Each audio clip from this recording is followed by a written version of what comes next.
Si tu regardes cette vidéo, c'est certainement parce que tu as un cours en ligne ou que tu aimerais créer un cours en ligne, parce que tu t'es rendu compte que tu as une compétence ou alors qu'il y a des personnes qui sont intéressées par tes compétences, par tes connaissances, que tu aimerais partager ton expérience. Et donc du coup, il est tout à fait normal que des personnes te payent pour cela. Mais attention, tu ne veux surtout pas te retrouver avec un cours où tu auras passé des semaines, voire des mois à le créer et finalement personne n'est prêt à te donner de l'argent. Parce que des fois, on a l'impression que les gens sont intéressés, mais au final, ils ne payent pas. Donc, comment éviter de te retrouver dans ce piège-là? Écoute bien cette vidéo jusqu'au bout, je vais te partager 3 conseils hyper importants que tu dois absolument suivre avant de créer ton cours. Si tu l'as déjà créé, c'est pas trop grave, mais si tu ne l'as pas encore créé, regarde bien cette vidéo jusqu'au bout et suis bien les 3 conseils que je vais te partager. Le 3e conseil sera le plus important pour toi parce qu'il va te faire gagner énormément de temps. À tout de suite.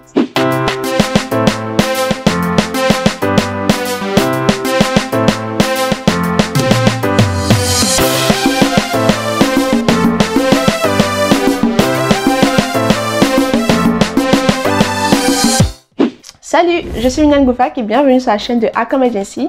Donc ici, on parle de marketing, de copywriting et de freelancing. Donc si tu recherches des stratégies efficaces pour avoir plus de clients en ligne en tant que freelance, en tant que formateur ou en tant que chef d'entreprise, développer ta notoriété et vendre efficacement, tu es au bon endroit. Donc abonne-toi à la chaîne et active la cloche des notifications pour ne manquer aucune des vidéos qui sortent chaque semaine ici. Donc qui suis-je pour te parler de cette vidéo? Pourquoi est-ce que tu dois me prendre au sérieux? Donc moi je suis copywriter et stratégiste marketing dont j'accompagne en fait les formateurs à créer leurs cours en ligne.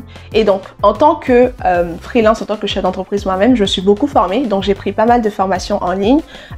J'ai aussi accompagné mes clients à créer leurs cours en ligne. Donc je sais en fait ce qui est plutôt bien et ce qui n'est pas très bien. Donc c'est pour ça que tu devrais m'écouter. Dans cette vidéo, je ne suis pas n'importe qui, je ne sors pas de nulle part pour te partager ces conseils-là. Premier conseil, ne cherche pas à créer le cours parfait. Ouais, ça peut être tentant de dire que oui, tu veux donner le meilleur à ta communauté, tu veux donner le meilleur à tes clients et tu veux faire le cours parfait. Mais sauf que le cours parfait, c'est celui qui va vraiment satisfaire tes clients. Et en fait, tant que tu ne leur demandes pas, tu ne pourras pas savoir vraiment c'est quoi le cours parfait.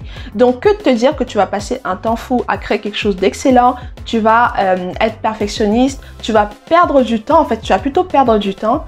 Et en fait, il faut que tu sois capable de lancer le plus vite possible ton cours pour que les gens te confirment si oui ou non il est bien. Et en fait, c'est avec le retour des gens que tu vas améliorer ton cours au fur et à mesure. Parce qu'au début, c'est juste toi, c'est juste ton cerveau. Tu peux faire ce que tu juges bien, mais ce sont les gens qui vont te dire si c'est bien ou pas. Et tant que tu ne leur as pas vendu la chose, tu ne pourras pas avoir de retour pour améliorer ta formation. Donc, ne cherche pas à créer le cours parfait. Essaie de créer un cours qui sera bien et propose-le dès que possible à ton marché et c'est eux qui pourront t'aider à améliorer ton cours. Pour ça, il y a plusieurs manières de faire des lancements. J'en parlerai dans une autre vidéo. Donc, abonne-toi à la chaîne et active la cloche pour ne surtout pas la manquer. Deuxième conseil super important, ne cherche pas à vendre de l'information, mais vends plutôt une transformation. En fait, certaines personnes ont l'impression que le business des formations est mort ou certaines personnes sont tellement déçues. Pourquoi? Parce qu'on leur a vendu de l'information. L'information, on peut en trouver partout. L'information, on peut en trouver sur Google, on peut en trouver sur YouTube, on peut en trouver dans des livres. Mais ce que les gens recherchent et pour lequel ils sont prêts à mettre un certain prix, c'est une vraie transformation. Ils veulent sentir une vraie différence en eux et dans leur vie grâce à ton cours. Ils veulent se dire que avant j'étais comme ça et grâce à ton cours, je suis comme ça. Et pas juste avant je savais ça, je savais ça, maintenant je sais également ça. Si tu veux mettre un certain prix, tu veux que les gens te payent un certain prix et qu'ils soient vraiment satisfaits, qu'ils fassent une très bonne réputation de toi, tu dois transformer leur vie à travers ton cours. Et donc comment est-ce qu'on s'y prend? Ça, j'en parlerai dans une autre vidéo. Vendre de l'information, c'est en fait juste par exemple dire que tu veux par exemple apprendre aux gens à construire leur équipe. Donc pour construire leur équipe, tu vas leur dire par exemple ça c'est de la vente d'informations. Oui, va sur LinkedIn, fais un post, publie, précise la durée du post, précise la rémunération, précise où est-ce que ça va se passer, précise les qualifications, tu publies sur LinkedIn. Les gens qui ont postulé, tu les contactes et après tu pourras faire passer l'entretien. Ça c'est de l'information et les gens ils détestent ça. Mais la transformation, c'est de dire que voilà, je vais t'aider en fait à être un meilleur leader. Comme ça, tu vas pouvoir recruter des personnes qui vont adhérer à ta vision, des personnes qui vont pouvoir te suivre sur le long terme et des personnes qui vont vraiment contribuer au développement de ton entreprise. Et pour être un meilleur leader, tu dois travailler sur ça, tu dois travailler sur ça, tu dois faire ça. Voici comment tu travailles sur ça.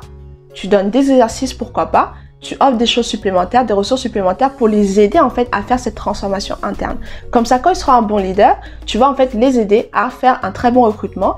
Donc maintenant, pour recruter, il faut que tu puisses faire ça. Voici pourquoi tu le fais, voici comment tu le fais, voici ce que tu ne dois pas faire. Ça, c'est une vraie transformation. Les gens, ils seront totalement différents. D'accord? Donc, on doit sentir qu'ils partent d'un point A pour arriver à un point B. Est-ce que tu sais la différence? Si jamais tu ne comprends pas très bien, n'hésite pas à me laisser un commentaire pour que je puisse mieux t'expliquer, soit durant un live, soit durant une session tous les deux. Troisième conseil, qui n'est pas des moindres, qui est peut-être le plus important, ne passe pas des semaines et des semaines à créer ton cours. Même si tu ne veux pas qu'il soit, tu cherches pas forcément la perfection, ne passe surtout pas des semaines dans ton coin à créer un cours. C'est une perte de temps et c'est aussi une perte d'argent. Imagine le scénario suivant. Tu veux faire ton cours, tu te dis non, je vais d'abord créer mon cours avant de le vendre. Donc tu vas peut-être, si tu veux faire les choses bien, tu vas peut-être embaucher un caméraman, tu vas embaucher un monteur vidéo, tu vas embaucher, tu vas acheter du matériel pour que la qualité soit plutôt bonne. Et donc du coup, ça, ce sont des frais en fait que tu vas engendrer avant même d'avoir eu un seul euro. Et donc qu'est-ce qui se passe? Tu as passé 1 mois, 2 mois, 3 mois à créer une formation de 18 heures et finalement personne n'achète. Qu'est-ce que tu fais du matériel que tu as acheté? Qu'est-ce que tu fais de l'argent que tu as déjà versé au caméraman? Qu'est-ce que tu fais de l'argent que tu as déjà versé à ton monteur vidéo? Et les gens ne t'ont même pas donné un sou. Donc ça, c'est vraiment très dangereux parce que tu vas perdre un temps fou.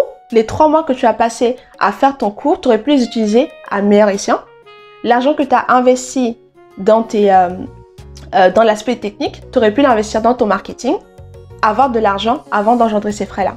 Et donc du coup, maintenant, comment est-ce que tu fais concrètement pour créer ton cours qui va se vendre? Eh bien, c'est l'objet de la vidéo qui sortira la semaine prochaine où je te partagerai les 7 étapes pour créer un cours qui va être à succès, un cours qui va vraiment se vendre. Donc, je te partagerai ces étapes-là en fonction moi-même de mon expertise, celle que j'utilise pour mes clients, comment je les aide à créer leur cours si jamais ils n'ont pas fait de cours. Pourquoi est-ce que j'aime pas quand les clients me contactent avec un cours qu'ils ont déjà fait? Ça ne me plaît pas parce qu'en fait, il y a certains paramètres qu'il faut tenir en compte dans un cours pour qu'il soit vraiment à succès. Et donc du coup, quand ils viennent et qu'ils ont déjà fait leur cours dans leur coin, et bien en fait, des fois, il manque certaines choses. Et moi, en tant que marketiste et en tant que copywriter, c'est un peu difficile pour moi de bien présenter, de bien vendre leur formation parce qu'il lui manque en fait des choses croustillantes, des choses que les gens recherchent. Il leur manque des fois cet aspect transformation qui va permettre de rajouter un zéro supplémentaire à la fin. C'est ça qui va permettre de faire qu'une formation à 250 € va se vendre à 2500 €. Donc du coup, je préfère en fait quand ils me contactent au début de leur projet et que je les aide à travailler sur leur projet, que les gens donnent d'abord de l'argent avant qu'ils ne fassent le cours. Donc si jamais tu as pour projet de créer ta propre formation en ligne, contacte-moi dès que possible pour qu'on puisse en discuter. Je vais te partager des conseils, des erreurs que tu ne devras surtout pas commettre. Donc clique sur le lien en barre de description ou à la fin de la vidéo pour trouver une checklist qui te permettra en fait de savoir comment est-ce que tu peux construire ton tunnel de vente. Et tu auras aussi la possibilité de réserver un rendez-vous totalement gratuit avec moi pour qu'on parle de ton projet. Et si jamais ce que je te dis t'intéresse, on pourra aller plus loin et travailler ensemble pour donner vie à ta formation en ligne. On se retrouve la semaine prochaine pour cette vidéo où je te partage 7 étapes pour créer un cours en ligne à succès. Bye bye! Merci d'avoir regardé cette vidéo jusqu'au bout, j'espère qu'elle vous a plu. N'oubliez surtout pas de vous abonner en cliquant juste ici et en activant la cloche des notifications pour ne manquer aucune des vidéos qui sortent chaque semaine. Et pour avoir plus de stratégies et de conseils pour booster vos ventes, n'hésitez pas à cliquer sur une de ces vidéos.